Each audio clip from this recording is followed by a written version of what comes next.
So into some of our life journeys come those kinds of challenges that we think, oh, that could never happen to me. And yet, in some life journeys, exactly that kind of thing happens that totally disrupts the dream, the journey. It happened to our next guest, and how she coped and what she's done now to build her work going forward is such an inspiration. Please welcome to the stage, Teresa Njoroge.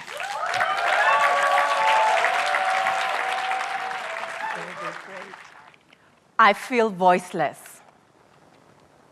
I feel betrayed. I feel angry. I feel lost. I feel confused. I feel hopeless. How could they make such a huge mistake and continue on with life as if nothing happened, with no repercussions whatsoever to the mistake they've done? What just happened?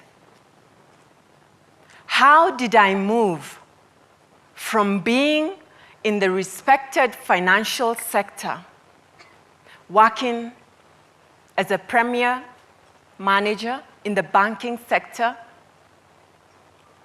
having put in such concerted effort in my studies to get there,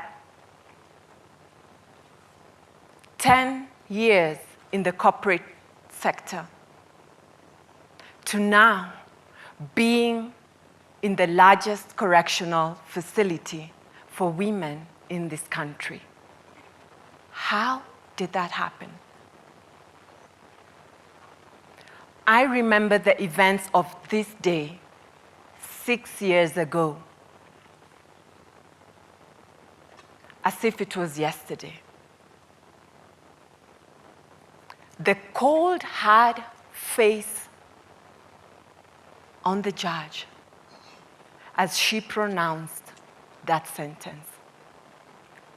Holding on to my 3-month-old firstborn daughter, who I had just named Oma, which in my dialect means truth and justice, because as I was expecting her, all I prayed for was truth and justice.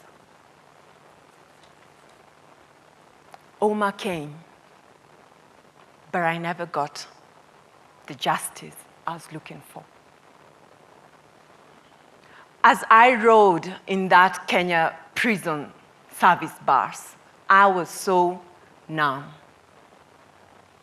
Upon arrival, the prison guards and the warders didn't seem sensitive to the trauma that this experience was causing me. The grueling, rough admission process took away my humanity, took away my dignity. My identity lost. I was no longer referred to as Teresa Njoroge. The number 415/11 was my new identity. And I soon realized that that was the case with close to 1,000 women with whom we shared this space as we served our sentences. It was daunting. A million butterflies in my tummy, wondering, how will I protect my daughter in this place? The women comforted me, and they told me, you'll adjust to this place. And sure I did.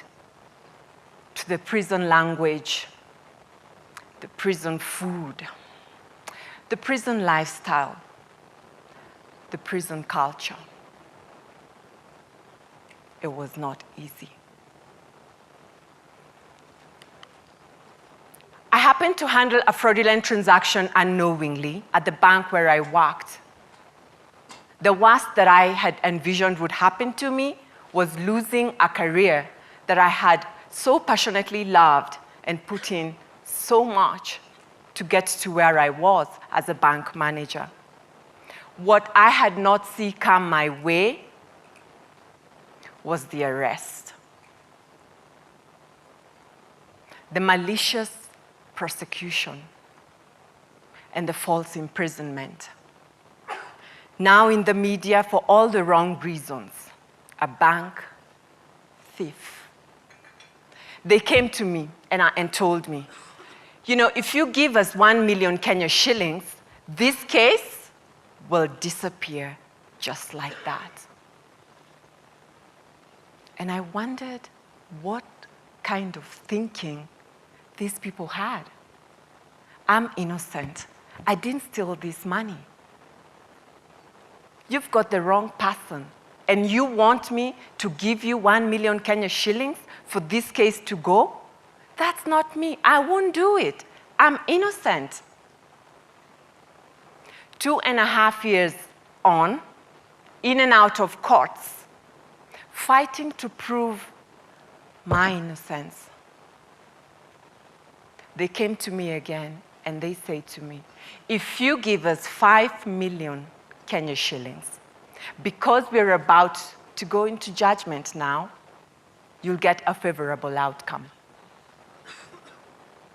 And I reasoned with them. There has been no evidence whatsoever that I stole this money. Why should I now, innocent, no evidence whatsoever that I stole the money, give you 5 million shillings to get a favorable outcome of the case? True to their word, I got convicted to serve a 1-year sentence for a crime that I had not committed. As I adjusted to life in prison, I singled out Tabitha from the crowd. She would never engage with the conversations that we were having